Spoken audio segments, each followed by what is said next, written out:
Hello बच्चों, स्वागत है आप सभी का आपके अपने चैनल गॉड क्लासेस पर। गॉड क्लासेस यानी मैथ्स भी एंड मस्ती भी। तो बच्चों, आज की इस वीडियो में हम कंटिन्यू कर रहे हैं इंटीग्रल की जो सीरीज हमारी चल रही है, उसमें आज हम बात करने वाले हैं एप्लीकेशन ऑफ इंटीग्रल का topic consumer surplus and producer surplus. अब ये कंज्यूमर सरप्लस क्या होता है, प्रोड्यूसर सरप्लस क्या होता है, इसके बारे में डिटेल में बात करेंगे। साथ ही एक्सरसाइज 7.14 भी हम इसके अंदर करने वाले हैं, तो उसके जितने भी क्वेश्चन है वो आज कवर करेंगे। और साथ में पहले हम बात करते हैं कि ये प्रोड्यूसर सरप्लस या कंज्यूमर सरप्लस होता क्या है। अब ये प्रोड्यूसर सरप्लस कंज्यूमर सरप्लस समझने से पहले हम थोड़ा सा समझ लेते हैं लॉ ऑफ डिमांड और लॉ ऑफ सप्लाई, ये दोनों क्या चीज़ होती हैं। इकोनॉमिक्स में आपने काफ़ी कुछ पढ़ा हुआ, हो सकता है कि मेरे से ज़्यादा बेटर आप लोग ही जानते हो, क्योंकि इकोनॉमिक्स मैंने कभी ज़्यादा पढ़ी नहीं है। लेकिन आप लोग इकोनॉमिक्स पढ़ ही रहे हैं और 11th में भी आपने पढ़ी होगी, तो ये सब चीज़ें आपको पता होगी। पर फिर भी मैं थोड़ा सा एक्सप्लेन कर दूं मेरे हिसाब से जो मुझे पता है, ठीक है। अगर मैं बात करूं यहाँ पर लॉ ऑफ डिमांड की, लॉ ऑफ डिमांड की जब हम बात करते हैं तो ये कहता है कि मार्केट में जो बाकी फैक्टर्स हैं उनको हम अभी कांस्टेंट रखते हैं, ठीक है। बाकी फैक्टर्स, क्या सिचुएशन चल रही है, अब मार्केट के अंदर महंगाई ज़्यादा है या किसी वजह से महंगाई बढ़ रही है, कुछ अनफॉर्चुनेट कंडीशंस इवेंट जो है वो घट रहे हैं, उसकी वजह से प्राइस अप डाउन हो रहा है, ये सब चीज़ें हम मान के अलग हटा के चलते हैं। हम नॉर्मल बात करते हैं प्राइस और क्वांटिटी के बारे में। तो जो लॉ ऑफ डिमांड है वो ये कहता है कि अगर किसी प्रोडक्ट का प्राइस आप हाई रखते हो तो उसकी डिमांड मार्केट में कम होती है, ठीक है। मान लो सपोज़ किसी कंपनी ने मार्केट में कोई मोबाइल लॉन्च किया, मोबाइल की जो भी स्पेसिफिकेशन थी, जैसे भी स्पेसिफिकेशन थी, उसका जो प्राइस है वो काफ़ी हाई है। प्राइस अगर हाई है तो कुछ जो प्रीमियम लोग हैं जिनकी पॉकेट अच्छी खासी भारी होती है, बस वो उसको परचेज़ कर पाते हैं, क्योंकि अब प्राइस काफ़ी हाई है तो उसकी डिमांड उतनी नहीं है जितनी होनी चाहिए मार्केट में। तो जैसे जैसे अगर थोड़े टाइम बाद आप देखते हो कि अगर फ़ोन वो अच्छा है या स्पेसिफिकेशन उसकी अच्छी है तो प्राइस, लेकिन थोड़े टाइम बाद जब उसका डाउन आता है तो उसकी जो डिमांड है ना काफ़ी बढ़ जाती है। तो जैसे जैसे किसी भी प्रोडक्ट की डिमांड प्राइस जो है आप जितना कम रखोगे उसकी जो डिमांड है वो उतनी ज़्यादा बढ़ती जाएगी। तो ये होता है हमारा लॉ ऑफ डिमांड। अगर हम लॉ ऑफ सप्लाई की बात करें तो लॉ ऑफ सप्लाई का मतलब क्या होता है कि जब ये प्रोड्यूसर के पॉइंट ऑफ व्यू से बात करते हैं कि लॉ ऑफ सप्लाई, जब प्रोड्यूसर देखता है कि जो मार्केट में जो उसने प्रोडक्ट लॉन्च किया है उसका अच्छा खासा प्राइस उसे मिल रहा है, उसका अच्छा खासा प्राइस मिल रहा है, वो अच्छी कीमत पर बिक रहा है, तो वो क्या करता है, उसकी ज़्यादा से ज़्यादा सप्लाई करने की कोशिश करता है कि ताकि ज़्यादा से ज़्यादा वो मार्जिन कमाया जा सके। अगर कोई मोबाइल उसने लॉन्च किया है और थोड़ा महंगी कीमत पे करा है और वो उसकी डिमांड मार्केट में हो रही है, वो बिक रहा है, ज़्यादा पैसों में वो बिक रहा है बिकॉज ऑफ स्पेसिफिकेशंस, ठीक है, उसकी जो क्वालिटी है वो काफ़ी अच्छी है, वो बिक रहा है, तो प्रोड्यूसर क्या करेगा, ज़्यादा से ज़्यादा सप्लाई करने की कोशिश करेगा ताकि उसको ज़्यादा से ज़्यादा वहाँ पर फ़ायदा हो सके, ज़्यादा से ज़्यादा उसको गेन हो सके मार्केट से। तो इस तरीके से लॉ ऑफ डिमांड या लॉ ऑफ सप्लाई काम करते हैं। अब लॉ ऑफ सप्लाई और लॉ ऑफ डिमांड जब एक किसी पर्टिकुलर पॉइंट पर दोनों आपस में मिलते हैं, क्योंकि जो दोनों कर्व है ये दोनों कर्व कहीं ना कहीं आपस में मिलेंगे, तो जिस पॉइंट पर ये दोनों आपस में मिलते हैं उस पॉइंट को हम बोलते हैं इक्विलिब्रियम पॉइंट। इस इक्विलिब्रियम पॉइंट पर वो जो प्रोडक्ट है उस प्रोडक्ट की जो डिमांड है वो x नॉट है और प्रोडक्ट की जो कीमत है वो p नॉट है, ठीक है। तो ये कोऑर्डिनेट बन गया आपका x नॉट p नॉट। इस पॉइंट पर, इस पॉइंट को हम बोलेंगे इक्विलिब्रियम पॉइंट, जहां पर डिमांड कर्व और सप्लाई कर्व दोनों आपस में एक दूसरे को क्रॉस करते हैं, यानी मार्केट की जो कंडीशन है इस पॉइंट पर डिमांड और सप्लाई दोनों इक्वल है। अब उसके बाद हम बात करते हैं कंज्यूमर सरप्लस और प्रोड्यूसर सरप्लस की, जो हमारा मेन टॉपिक है, कंज्यूमर सरप्लस और प्रोड्यूसर सरप्लस। पहले कंज्यूमर सरप्लस की बात करते हैं। कंज्यूमर सरप्लस क्या है, सीधा सीधा अगर बिल्कुल सिंपल वर्ड्स में बात करा जाए कि जहां पर कंज्यूमर को कुछ जो फ़ायदा हो रहा है आप उसको कह सकते हैं कंज्यूमर सरप्लस। सपोज़ अगर मैं ये मान के चलूँ, मान लो कोई एक फ़िल्म लॉन्च होती है, थिएटर में कोई फ़िल्म एक लॉन्च होती है और मैं उसके लिए रेडी हूँ, फिल्म इतनी अच्छी है मुझे देखनी है, मैं उसके लिए रेडी हूँ कि भाई अगर 1000 रुपये की टिकट भी होगी ना तो मैं जाके ले लूँगा और मैं उस फिल्म को देखूँगा, ठीक है। आजकल वैसे मार्केट में बहुत डाउन हालत पड़ी हुई है फिल्मों की, कोई फिल्म चल ही नहीं रही है, ज़्यादातर सारी की सारी फिल्में सब साफ़ होती जा रही हैं। खैर जो भी है, तो मैं चाहता हूँ कि भाई मैं एक फ़िल्म देखना चाह रहा हूँ और वो मूवी जो मुझे बहुत अच्छी है, मुझे देखनी है, मैं मन में लेके चलता हूँ कि मुझे 1000 की टिकट मिलेगी ना तो भी मैं देख लूँगा। तो मैं टिकट काउंटर पे जाता हूँ और वो मूवी मुझे 750 की पड़ती है, मुझे 750 की टिकट मिलती है। तो क्या हुआ भाई, मन में 250 रुपये का फ़ायदा हो गया। मन में सोचा यार 1000 रुपये मैं तो इसको देने के लिए तैयार था और मुझे 750 में मिल गया, मतलब सीधा सीधा क्या हुआ, एक तरह से 250 रुपये का फ़ायदा हो गया। तो यानी यहाँ पर जिस प्राइस पर कंज्यूमर किसी प्रोडक्ट को ख़रीदना चाहता है लेकिन उससे कम प्राइस पर उसे वो चीज़ मिल जाती है तो उसी को बोलते हैं कंज्यूमर सरप्लस। तो यहाँ पर ये इक्विलिब्रियम पॉइंट है, ठीक है। इस पॉइंट पर, इस पॉइंट के हिसाब से हम लेके चलेंगे, ये इक्विलिब्रियम पॉइंट है। कंज्यूमर कहता है कि भाई मैं इस प्राइस पर भी ये प्रोडक्ट को ले लूँगा, इस प्राइस पर भी मैं इस प्रोडक्ट को ले लूँगा, लेकिन उसे इस प्राइस पर, पी नॉट प्राइस पर ये प्रोडक्ट मिल जाता है। तो इसका मतलब है जो ये वाला जो कर्व बन रहा है, ये कर्व क्या है हमारा, ये हो गया कंज्यूमर सरप्लस। यानी इस प्राइस में से कहीं पर भी, ठीक है, इस प्राइस में से कहीं पर भी अगर मैं उसको खरीदता हूँ तो वो मेरा फ़ायदा हो रहा है एक तरह से। तो इसको हम क्या बोलेंगे, कंज्यूमर सरप्लस।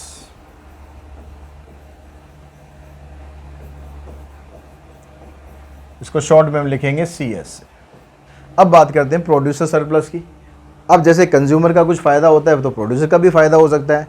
प्रोड्यूसर कोई प्रोडक्ट मार्केट में लॉन्च करता है और लॉन्च करके वो कहता है कि भाई मैं इस प्रोडक्ट को 5,000 रुपये में बेचूंगा तो मेरा अच्छा खासा प्रॉफिट हो जाएगा। मतलब वो 5,000 रुपये में उसको बेचने के लिए तैयार है, कोई दिक्कत नहीं है, बड़ी खुशी खुशी वो उसको बेचेगा, ठीक है। तो वो क्या करता है, वो इस प्राइस को हम लेके चलते हैं P2।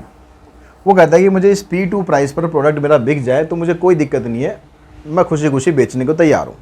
लेकिन मार्केट में जो कंडीशंस है उसके हिसाब से वो उसका प्रोडक्ट बिकता है कितने में, P0 में। अब वो चाहता तो इतने में था कि भाई P2 में ही बिक जाए, लेकिन उसको फ़ायदा हो रहा है, वो P0 में बिक रहा है तो उसको फ़ायदा हो रहा है। अब फ़ायदा क्या हो रहा है, तो वही चीज़ को हम बोलेंगे यहाँ पर प्रोड्यूसर सरप्लस। तो ये वाला जो कर्व होगा नीचे, ये डिनोट करेगा प्रोड्यूसर सरप्लस को, ये कंज्यूमर सरप्लस, ये प्रोड्यूसर सरप्लस। अब इन दोनों के फार्मूले की बात करते हैं कि कंज्यूमर सरप्लस और प्रोड्यूसर सरप्लस का फार्मूला क्या होगा। अगर मैं कंज्यूमर सरप्लस की बात करूं तो कंज्यूमर सरप्लस क्या हो रहा है, यहाँ से देखो ये वाला कर्व है, इसका हमें एरिया फाइंड करना है। अब एरिया वाला कंसेप्ट इस साल आपके सिलेबस से डिलीट हो गया है वैसे उसमें से, नहीं तो हम उसमें एरिया वाला कंसेप्ट पहले करते फिर हम इसको करते, लेकिन अब डायरेक्ट हम ये कर रहे हैं तो इसको हम समझेंगे कैसे हमें करना है। हमें एरिया जो फाइंड करना है ना, वो ये एरिया फाइंड करना है यहाँ से लेकर OABC, ये पहले पूरा एरिया हम फाइंड करते हैं। अब इस पूरे एरिया को जब आप फाइंड करते हो तो x की जो वैल्यू है, x की वैल्यू ये ऐसे जा रही है x एक्सिस पर, तो x की वैल्यू यहाँ पर 0 है और यहाँ पर x0 है। तो ये जो लिमिट है आपकी बनेगी, कंज्यूमर सरप्लस का फार्मूला हम बना रहे हैं 0 to x0, यानी x की वैल्यू 0 से लेकर x0 तक होगी। x0 मतलब जिस प्राइस पर जितनी क्वांटिटी उस प्रोडक्ट की वहाँ पर इक्विलिब्रियम पॉइंट पर हो रही है।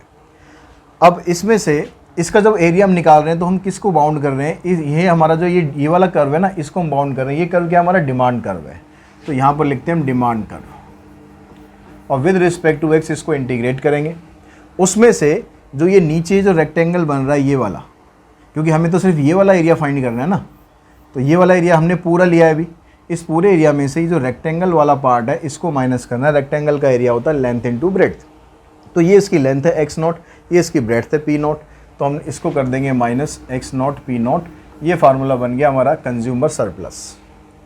अगर हम बात करें प्रोड्यूसर सरप्लस की, तो प्रोड्यूसर सरप्लस में क्या हो रहा है, इसमें हमें ये वाला एरिया फाइंड करना है। अब ये एरिया फाइंड करने के लिए पहले हम ये जो रेक्टेंगल है ना, पहले इसको लेंगे हम यहाँ पर, क्योंकि इसका एरिया ज़्यादा है x0 P0।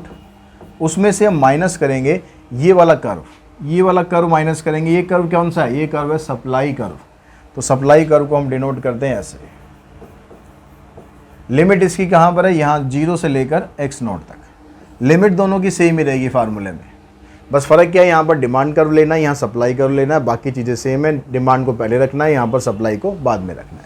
और उसके बाद हम बात करते हैं इक्विलिब्रियम पॉइंट की। इक्विलिब्रियम पॉइंट पर क्या होता है, एट इक्विलिब्रियम पॉइंट, इस पॉइंट पर जहाँ पर दोनों कर्व इंटरसेक्ट करते हैं, दोनों कर्व कौन कौन से, डिमांड कर्व और सप्लाई कर्व। तो इस पॉइंट पर आप ये कह सकते हो कि जो डिमांड कर्व होता है ये सप्लाई कर्व के बराबर होता है। तो जो भी आपको डिमांड और सप्लाई कर्व दे रखा होगा उसको बराबर पुट करेंगे, वहाँ से जो भी वैल्यूज़ आपको निकालनी होगी वो वैल्यूज़ आप वहाँ से निकाल सकते हैं। अब इसकी जो एक्सरसाइज के क्वेश्चंस हैं उन पर चलते हैं और उन क्वेश्चंस को अटैम्प्ट करने की कोशिश करते हैं। तो हमारे पास क्वेश्चन आया, तो ये आ गया हमारे पास एक्सरसाइज 7.14 और क्वेश्चन नंबर फर्स्ट की हम बात करें तो फर्स्ट क्वेश्चन में कहता है the demand function for a commodity is given by this. तो डिमांड फंक्शन है, इसको आप ऐसे लिख सकते हो PD इस तरीके से, या सिंपल P लिखा रहने दो। डिमांड फंक्शन ये है, कहता है find the consumer surplus at equilibrium price P0। अब P0 आपको दे रखा है 4, तो अगर P की वैल्यू हम 4 लेते हैं, ठीक है, P नॉट का मतलब प्राइस ही हो गया ना वो, तो अगर प्राइस 4 है तो उस समय X की वैल्यू क्या है, यानी वो X नॉट बन जाएगी। तो P की जगह आप यहाँ पर पुट करेंगे 4, 100 माइनस 8x, इसको आप सिंप्लीफाई करोगे 8x इक्वल्स टू 96 और x की वैल्यू आ गई 12। यानी ये हुआ कि अगर P नॉट आपको 4 दिया हुआ है तो x नॉट उस पर होगा 12।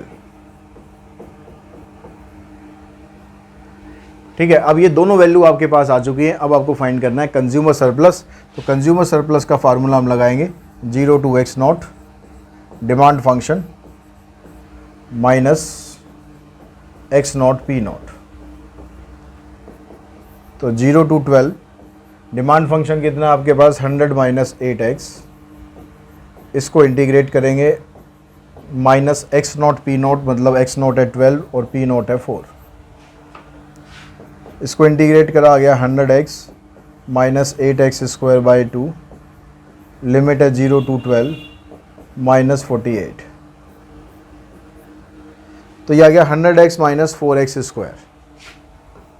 तो 100x minus 4x square limit लगा देंगे 0 to 12 और उसमें से 48 कर देंगे माइनस, पहले यहाँ 12 पुट करोगे तो 1200 आ गया, 12 का स्क्वायर हो गया 144, 144 को 4 से मल्टीप्लाई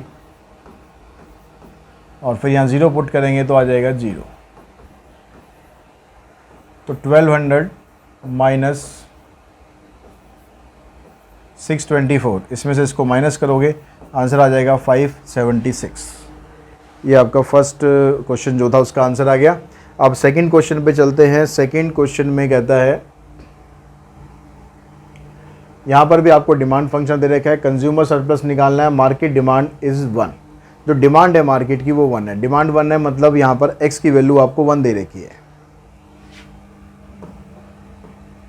तो यहाँ पर P आपको दिया हुआ है 4 माइनस एक्स स्क्वायर और डिमांड 1 दे रखी है, मतलब x नॉट की जो वैल्यू है वो 1 है। तो अब x की वैल्यू आप यहाँ पर पुट करो, P equals to 4 minus x square. ठीक है, x की जगह 1 आ गया तो 1 में से इसको 4 में से 1 को माइनस करोगे 3 आ जाएगा। तो अगर x की वैल्यू 1 है, x नॉट 1 है, तो P नॉट हो जाएगा 3। अब आपको वही कंज्यूमर सरप्लस फाइंड करना है। तो 0 to x नॉट और फार्मूला डिमांड फंक्शन हमारे पास ये है minus x not P not. तो 4x minus x cube by 3, limit लगा देते हैं 0 to 1 माइनस 3। यहाँ 1 पुट करोगे तो 4 माइनस 1/3, 0 पुट करोगे तो 0 आ जाएगा माइनस 3। 4 में से 3 माइनस करेंगे 1 माइनस 1/3, आंसर आ गया आपका 2/3। क्वेश्चन नंबर थर्ड देखते हैं। थर्ड में कहता था demand function of a product is this, find the consumer surplus when the market price P equals to 1। log 10 to the base E, ये log 10 दिया है या log E दिया हुआ है, इसको चेक कर लेते हैं एक बार। आपको वैल्यू जो दे रखी है log E की दे रखी है, यहाँ पर ये log 10 ही नहीं है, ये ऐसे है log 10 बेस में है और E इधर है, इसकी वैल्यू ये है। ठीक है, अब यहाँ से पहले तो आप क्या करो, जो डिमांड फंक्शन है उसकी हेल्प से P की जगह 1 रख के x की वैल्यू निकालो। तो P आपको ये दिया हुआ है 10 e की पावर माइनस एक्स। ये जो माइनस एक्स है इसको आप ऐसे भी लिख सकते हो 10 अपॉन में e की पावर x। तो अब ये कहता है कि P जो है वो 1 है, तो P की जगह 1 पुट किया, ये आ गया 10 e की पावर x, क्रॉस मल्टीप्लाई करेंगे e की पावर x इक्वल्स टू 10। अब लॉग लेंगे अगर दोनों साइड आप, लेकिन लॉग में हमें यहाँ पर चाहिए e, तो लॉग अगर लेंगे हम यहाँ पर log e की power x equals to log 10। जब यहाँ पर बेस में कुछ नहीं होता तो बेस में e होता है, तो यहाँ से log और e कैंसिल हो जाएंगे, तो ये बन गया x equals to log 10 to the base e। लेकिन जो वैल्यू हमें दे रखी है उसमें बेस और आर्ग्यूमेंट दोनों इंटरचेंज हो रखे हैं, तो अगर इन दोनों को आप इंटरचेंज करोगे तो ये बन जाएगा 1 अपॉन में log, ये log की प्रॉपर्टी होती है, इस तरह से आएगा। और इसकी वैल्यू रखेंगे 0.4343 और इसको सिंप्लीफाई करेंगे तो ये अप्रोक्सीमेटली आपके पास वैल्यू आ जाएगी 2.3 के बराबर। इसको सॉल्व करके आपके पास ये अप्रोक्सीमेट वैल्यू आ गई। अब उसके बाद हमें निकालना है कंज्यूमर सरप्लस। तो कंज्यूमर सरप्लस का फार्मूला है 0 to x नॉट और यहाँ पर रखते हैं हम 10 ई की power minus x D x minus x not P not. यहाँ पर अभी जो एक्स नॉट है ना, उसकी जगह आप ये वैल्यू पुट मत करना, क्योंकि ये अप्रॉक्सीमेट वैल्यू है, उसको बाद में पुट करेंगे, अभी एक्स नॉट ही रहने दो। तो 0 to एक्स नॉट के हिसाब से अगर उसको इंटीग्रेट करते हैं हम, तो 10 ई की पावर माइनस एक्स का इंटीग्रेशन आ जाएगा 10 ई की power minus x divided by -1। Limit आएगी 0 to एक्स नॉट। यहाँ पर एक्स नॉट की वैल्यू आप पुट कर दो 2.3 और पी की वैल्यू आपको दे रखी थी क्वेश्चन में 1। तो यहाँ से ये बनेगा -10। अब लिमिट अप्लाई करोगे तो ई की पावर माइनस एक्स नॉट, फिर माइनस साइन, इसको 0 पुट करेंगे तो ई की पावर 0।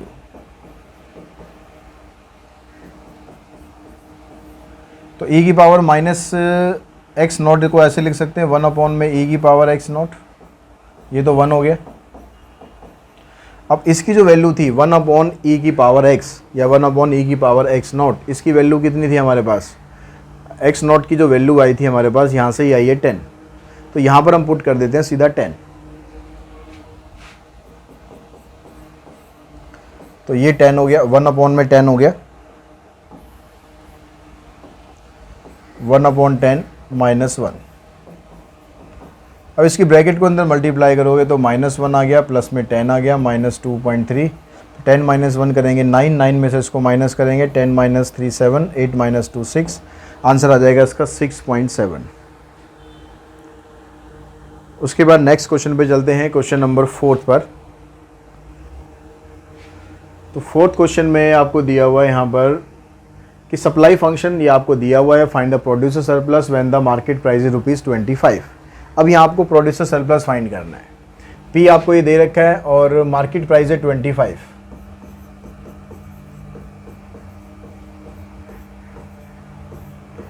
तो मार्केट प्राइस की जगह हम 25 पुट करते हैं। अब यहाँ पर जितनी भी टर्म्स है ना, या तो दो तरीके हैं आपके पास, या तो आप इसका स्क्वायर खोल लो, स्क्वायर खोल के इसको इधर लेके जाओ, फिर इसको सिंप्लीफाई करो, या फिर यहाँ पर स्क्वायर है तो आप पहले स्क्वायर रूट कर लो सबका। स्क्वायर रूट करने पर प्लस माइनस वैल्यू आती है, लेकिन माइनस आपको लेने की ज़रूरत नहीं है क्योंकि x हमेशा पॉजिटिव होता है।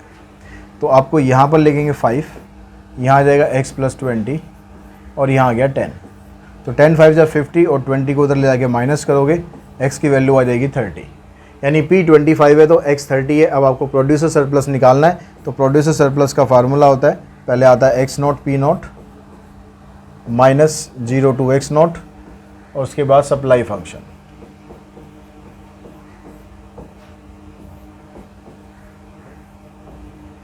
तो x नॉट P नॉट निकालेंगे, x नॉट P नॉट आ गया 30 × 25 -0 to 30 और x + 20, ये जो 100 है ना, इस 100 को आप ऐसे अलग लिख लो, कांस्टेंट है।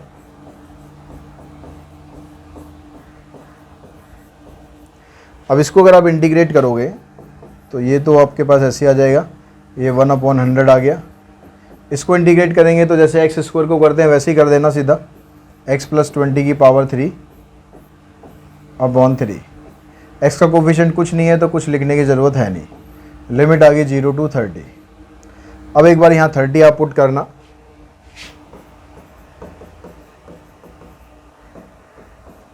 ये 1/300 बाहर करो, ठीक है, 3 को इससे मल्टीप्लाई करके। अब 30 यहाँ पुट कर देंगे, 30 + 2 50, 50 का आ जाएगा क्यूब, माइनस जब यहाँ पर 0 पुट करेंगे तो आएगा 20 का क्यूब। तो यहाँ पर हम इसको सॉल्व करते हैं, अगर 750 - 1/300, इसका क्यूब आ जाएगा 125। फिर आगे 3 0 लगा देना, उसमें से 8 माइनस करो, 125 में से 8 माइनस करेंगे तो आ जाएगा आपके पास कितना, 18 और 7 25, 7 नहीं 8 माइनस करना है तो आ जाएगा 117। 2 0 ये कैंसिल कर दी, 3 से ये कैंसिल करा, तो 750 में से 390 माइनस कर देते हैं, तो ये आ जाएगा आपके पास 360। उसके बाद नेक्स्ट क्वेश्चन देखिए, क्वेश्चन नंबर 5th। इस क्वेश्चन में भी आपको जो पिछला 3rd क्वेश्चन करा था ना, उसी की तरह करना है। सप्लाई फंक्शन आपको दे रखा है, x कह रहा है कि x denote 1000 unit, x 1000 unit को डिनोट कर रहा है। यहाँ पर जो 2x है वो किसको डिनोट करेगा, वो डिनोट करेगा 2000 यूनिट को। ठीक है। x डिनोट 1000 यूनिट, तो 2x डिनोट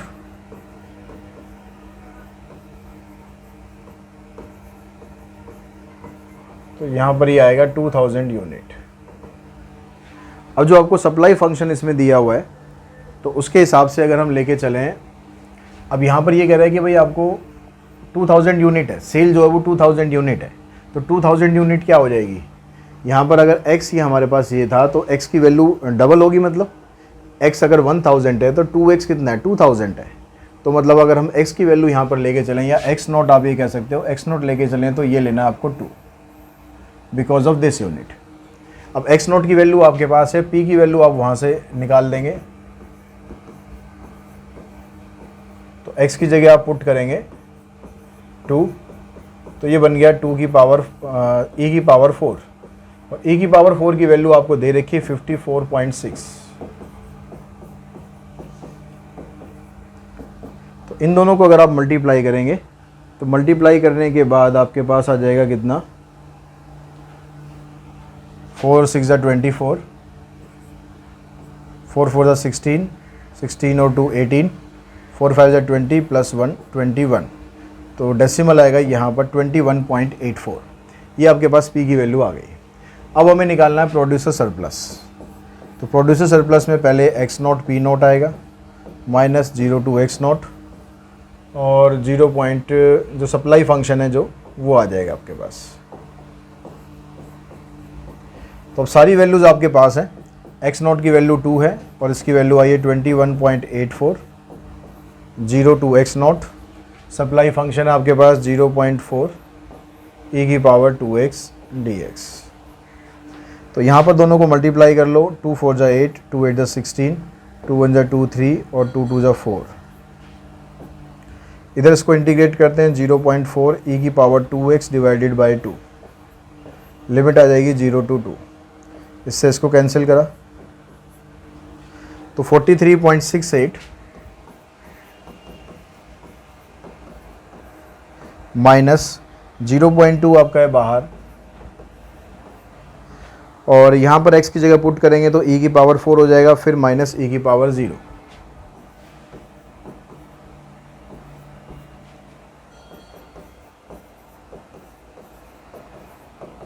तो e की पावर 4 की वैल्यू तो है ही 54.6, उसमें से 1 कर देना माइनस, क्योंकि e की पावर 0 1 हो जाएगा। इसको इसमें से माइनस करोगे आ जाएगा कितना, 53.6। 2 से मल्टीप्लाई करो, 2 6 जा 12, 2 3 जा 6 प्लस 1 7, 2 5 जा 10, डेसिमल इधर आ गया, इसमें से इसको माइनस करेंगे तो आंसर आ जाएगा 32.96। उसके बाद नेक्स्ट क्वेश्चन पे चलते हैं। नेक्स्ट क्वेश्चन है आपका क्वेश्चन नंबर 6। क्वेश्चन में कहता है कि डिमांड और सप्लाई जो ये दोनों आपको दे रखे हैं, determine the consumer surplus and producer surplus at equilibrium price. अब यहाँ इक्विलिब्रियम प्राइस आपको नहीं दिया हुआ, तो प्राइस अगर नहीं दिया हुआ लेकिन इसने ये बताया कि भाई एट इक्विलिब्रियम निकालना है, तो इक्विलिब्रियम पर जो डिमांड फंक्शन है और सप्लाई फंक्शन है वो दोनों इक्वल होते हैं। तो डिमांड फंक्शन ये है हमारे पास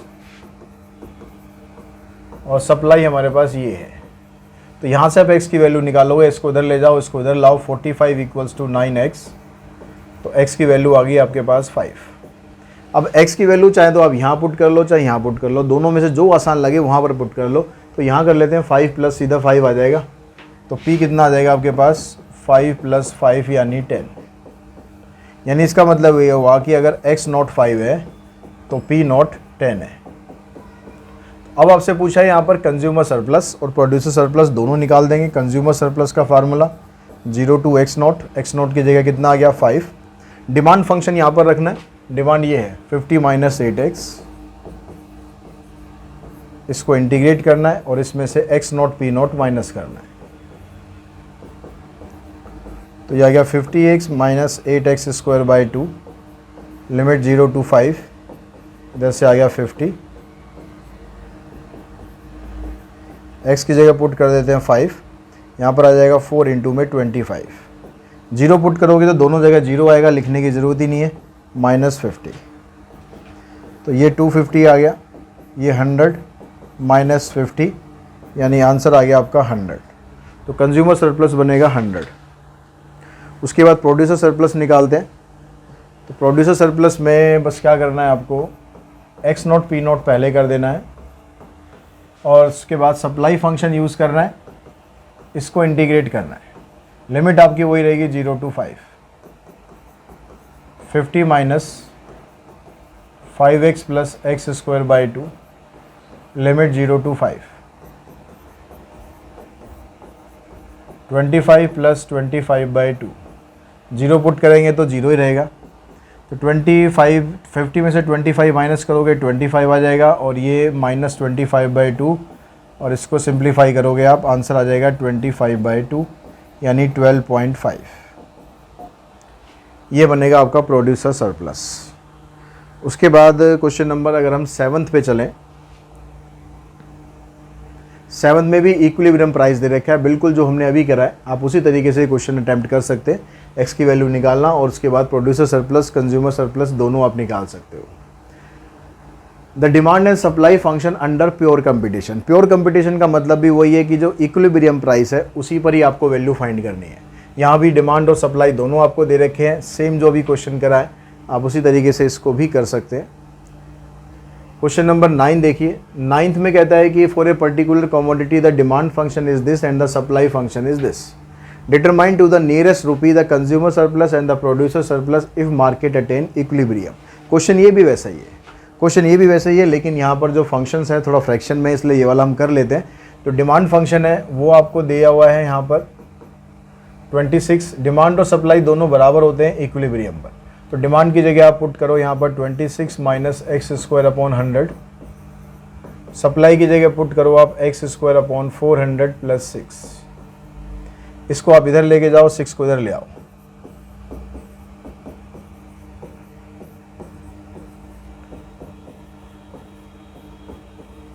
(26) में से 6 माइनस करेंगे 20 आ जाएगा, और यहाँ पर 400 + 1 5 करेंगे तो 5x²/400।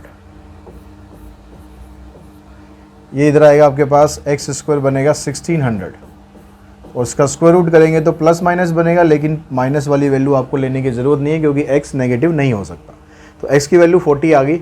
अब इस 40 को आप चाहे यहाँ पुट करो चाहे यहाँ पुट करो, और यहाँ से आप p निकाल दो। तो डिमांड फंक्शन है उसको हम p से भी डिनोट कर सकते हैं। तो p हमारे पास है 26 माइनस x²/100।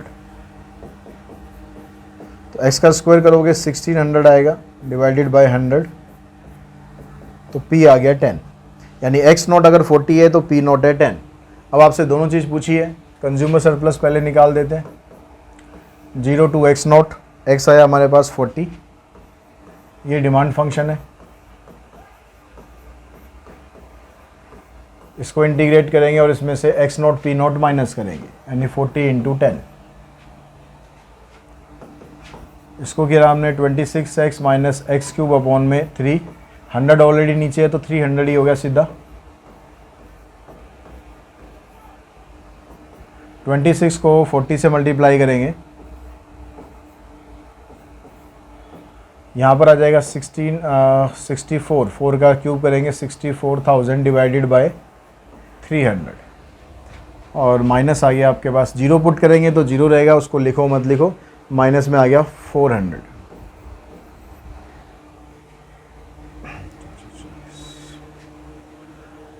अब यहाँ से अगर हम इसको सिंप्लीफाई करें तो देखिए 2 जीरो से तो ये 2 जीरो कैंसिल होगी, इसमें से इसको माइनस करते हैं 0 4 और 10 माइनस 6 4, तो 640 माइनस 640/3।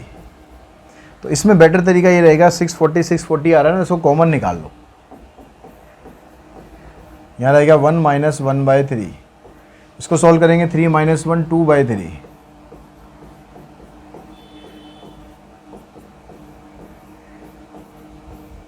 तो 1280/3 ये आपके पास आ गया कंज्यूमर सरप्लस। तो इसको अगर आप डिवाइड करोगे तो ये आ जाएगा आपके पास 426.9 यानी 427, ये अप्रोक्सीमेट वैल्यू आ जाएगी। उसके बाद ऐसे आप निकालो प्रोड्यूसर सरप्लस, तो उसके अंदर जो x0 p0 है वो पहले आ जाएगा, लिमिट 0 to 40, और सप्लाई फंक्शन रखना है आपको एक्स स्क्वायर अपॉन 400 प्लस में 6। तो इधर से आया 400 माइनस एक्स क्यूब अपॉन में 3 इंटू में 4 कर देंगे 1200, 6x, लिमिट आ गई 0 to 40। अब 40 यहाँ पर पुट करते हैं तो वही 64,000 आ गया, डिवाइडेड बाई 1200 प्लस 6 4 जा 40, 24। जीरो पुट करेंगे तो वही जीरो आ जाएगा। इधर से इसको कैंसिल करा और 4 से और कैंसिल करा, 160 अपॉन 3 आ गया। तो आएगा 400 में से अगर मैं 240 माइनस करूँगा तो वैसे ही आएगा 160 ही आएगा, और इसकी ब्रैकेट खोलेंगे तो ये आ जाएगा 160 अपॉन 3। तो 16 3 जा 48, या तो वैसे ही कॉमन निकाल के कर दो, या 16 3 जा 48 बन गया, 48 में से 16 माइनस करो तो ये आ जाएगा 320 अपॉन में 3। अब 320 अपॉन में 3 नहीं दिया हुआ है, राउंड ऑफ करके दिया हुआ है, तो ये आ जाएगा 3 1 जा 3 0, अप्रॉक्सीमेट वैल्यू आ जाएगी इसकी 107। उसके बाद चलते हैं क्वेश्चन नंबर 10 पर।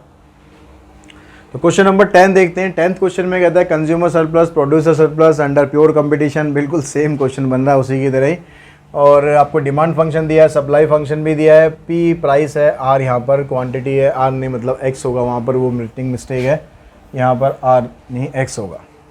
तो यहाँ पर फिर आपको वही करना है, जो डिमांड फंक्शन है ये हमने यहाँ पर रखा और इसको बराबर रख दिया सप्लाई फंक्शन के।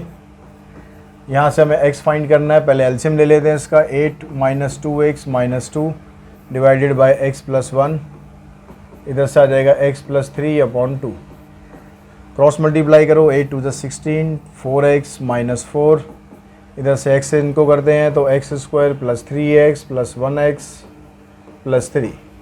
सारी टर्म्स आप इस साइड लिया हो, एक्स स्क्वायर इधर पॉजिटिव है, इसी साइड सबको इकट्ठा कर लो, तो एक्स स्क्वायर तो यहाँ हो ही गया, ये 4x हो गया, और ये 4x इधर आके प्लस हो जाएगा, 8x बन गया। ये 16 माइनस 4 12 हो गया, इधर आके माइनस 12 होगा, तो ये बन जाएगा माइनस 9। ये आपके पास इक्वेशन आ गई। इसके फैक्टर करेंगे हम तो x प्लस 9 और x माइनस 1, तो x की वैल्यू एक माइनस 9 आएगी। ये तो पॉसिबल ही नहीं है। क्यों पॉसिबल नहीं है? क्योंकि x नेगेटिव हो नहीं सकता, तो x की वैल्यू रहेगी 1। अगर x की वैल्यू 1 है तो p की वैल्यू कितनी है उसको आप यहाँ पर पुट कर लो, या दूसरे में करें तो दूसरे में कर लो, वो आसान लग रहा है तो उसमें पुट कर देते हैं। तो 1 प्लस 3 4, 4 को डिवाइड करेंगे तो p की वैल्यू आ गई 2। x नॉट 1 है तो p नॉट 2 है। अब आपसे पूछा गया प्रोड्यूसर सरप्लस और कंज्यूमर सरप्लस, तो consumer surplus 0 to x not. उसके बाद डिमांड फंक्शन ये है 8 अपॉन में x प्लस 1 माइनस 2, इसमें से माइनस करना है x नॉट और p नॉट। इसको इंटीग्रेट करोगे तो ये आ जाएगा लॉग में 8 log x plus 1 minus 2x, और लिमिट अप्लाई करेंगे तो आएगा 0 टू 1 माइनस 2। अब यहाँ पर 1 पुट करोगे तो ये बना 8 लॉग 2 माइनस 2, और 0 पुट करेंगे तो बन जाएगा 8 लॉग 1 माइनस 0। अब इसको यहाँ पर सिंप्लीफाई करो, जो 8 लॉग 1 है, जो लॉग 1 है, लॉग 1 की वैल्यू होती है 0 के बराबर, तो 8 लॉग 2 आ गया आपके पास। इसको ऐसे कैसे रखो, माइनस 2 आ गया यहाँ से, और माइनस 2 यहाँ से आ गया, ये आ जाएगा माइनस 4। 8 लॉग, जो लॉग 1 है ये होता है 0, तो बाकी सबको 0 हो जाएगा, तो आंसर आएगा 8 लॉग 2 माइनस 4। अब ऐसे ही आप निकालेंगे यहाँ पर प्रोड्यूसर सरप्लस, तो पहले x not p not minus 0 to 1 supply function. Supply function क्या है? 1 अपॉन 2 x प्लस 3।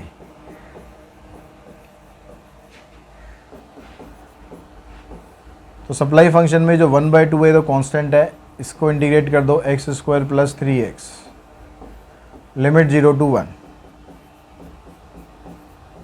तो 1 पुट करेंगे ये आ जाएगा 1/2, और 3 0 पुट करेंगे तो आ जाएगा 0। 2 3 जा 6 प्लस 1 7/2, तो 4 7 जा 8, 8 माइनस 7 1 हो गया, आंसर आ गया आपका 1/4। तो ये बना हमारा प्रोड्यूसर सरप्लस। और इसी के साथ ही ये एक्सरसाइज, साथ ही ये चैप्टर भी ख़त्म हो गया। काफ़ी लंबा चैप्टर था लेकिन पता नहीं चला कि कब ख़त्म हो गया। और आई होप आप लोगों को पूरी की पूरी सीरीज़ समझ में आई होगी, पसंद आई होगी। और ऐसा है तो चैनल का कंटेंट, चैनल के वीडियोस और चैनल को शेयर करो अपने फ्रेंड्स के साथ, और ख़ुद भी सब्सक्राइब करके रखो, बेल आइकन को प्रेस करके रखो ताकि आगे आने वाले वीडियोस भी आप तक तुरंत आ सके। Thanks to all of you.